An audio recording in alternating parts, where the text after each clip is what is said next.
Bitmine's fiscal 2025 results showed revenue of $6.1 million, up 84% YoY, driven by self-mining and leasing, and a swing to $328.2 million in net income with EPS $13.39, a headline that looks explosive on paper. The balance sheet is the real showstopper. The company reported crypto plus cash plus moonshots swelling from $11.8 billion NOV to $14.2 billion January 5th, and then to $14.5 billion January 19th, in later updates, anchored by 4.20 million ETH, roughly 3.4 to 3.5% of circulating supply. Staking progress has been important but measured. Earlier disclosures showed 659K ETH staked is almost equal to 2.81% composite rate. Later updates put staked ETH closer to 1.83 M at 2.83%, and management plans to scale staking via its Maven validator network. The company recently announced a $200 million investment in Beast Industries, signaling diversification beyond raw treasury accumulation. On November 21, 2025, Bitmine released its fiscal 2025 results, and the media did what media do. They picked the loudest digits. Revenue of roughly $6.1 million, up 84% from the prior period, net income flipping to $328.2 million, and EPS of $13.39. These are the sorts of lines that make headlines and thumbnails. On paper, those numbers scream momentum. But the twist is in the parentheses. Most of that profit was driven by treasury/mark-to-market effects. In other words, big crypto on the balance sheet, not just a surge in product sales or a viral new widget. So investors did the sensible thing. They asked the logical follow-up question, okay, but where's the staking yield and recurring revenue? The market wanted to see that the ETH mountain wasn't just a pretty asset parked in a vault. It should be working. It's like a restaurant that suddenly reports a whopping paper profit because the owner discovered a hidden cellar stacked with fine wine. Great headline, but you still want to know whether the kitchen is open and customers are dining tonight. The revenue line. Small but meaningful. Let's zoom in on that $6.1 million revenue. This wasn't a SaaS breakout. The driver was classic, concrete operations. Self-mining, Bitmine runs miners and captures coin production, and leasing, selling or leasing equipment/capacity. That mix explains the 84% year-over-year revenue jump. More miners running and more leasing contracts means more short-term top line. The company even breaks out categories like mining equipment sales, self-mining revenue, and leasing in filings. The story here is that the core operational business improved meaningfully. However, the size matters. Compared to the multi-billion-dollar crypto balance sheet, $6 million in operating revenue is small. That's important. The company is first and foremost being valued for its treasury and what management can do with it.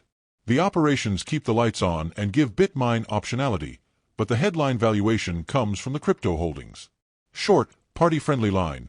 The operating business is the comfy slippers, useful and reliable, but the ETH pile is the flashy Tesla in the driveway. By the way, if you are getting value from this video so far and want more like this, please like the video, it means much to us, and hit the subscribe button, and comment the word more. Just go ahead and type the word more so I know. Now that you have commented, let's continue. The profit flip and EPS, where the big number came from. Net income jumped into the hundreds of millions for fiscal 2025.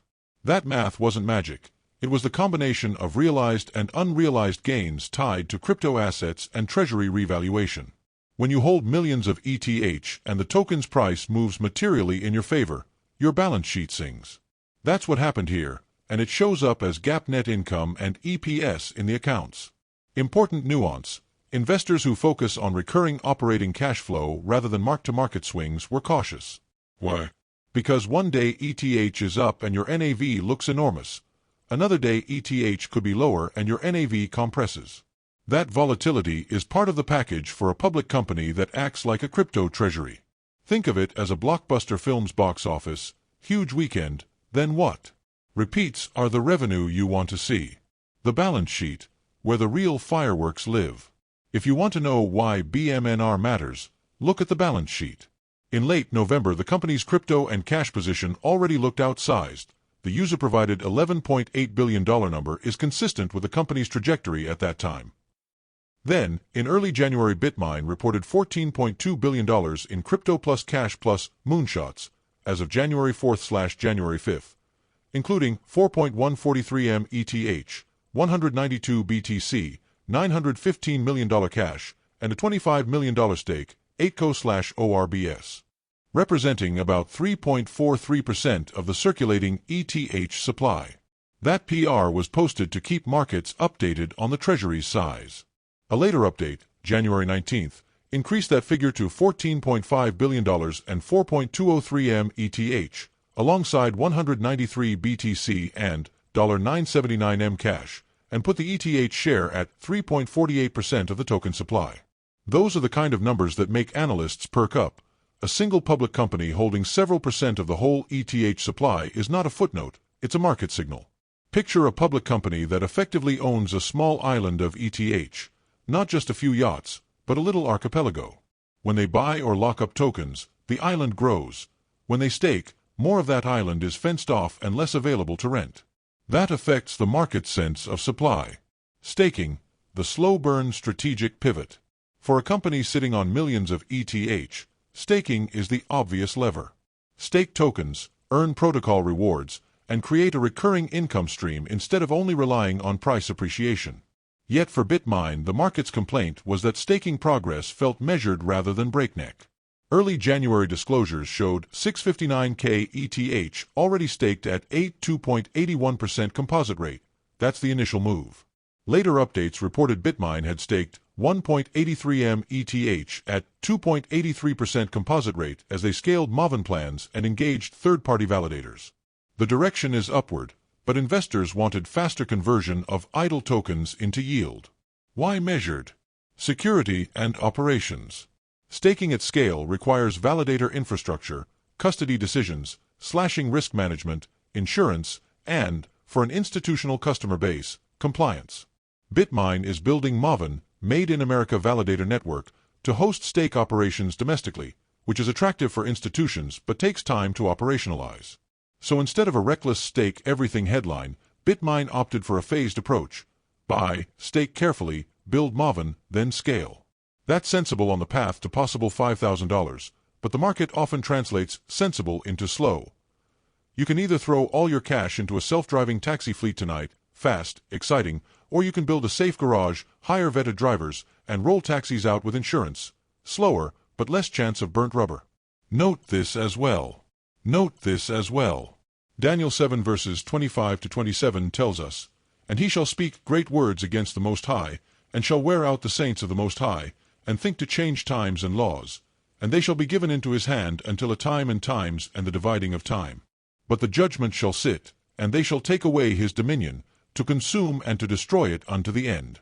And the kingdom and dominion, and the greatness of the kingdom under the whole heaven, shall be given to the people of the saints of the Most High, whose kingdom is an everlasting kingdom, and all dominions shall serve and obey him." Want more information about the books of prophecy? Please check the description section. That's the end for now.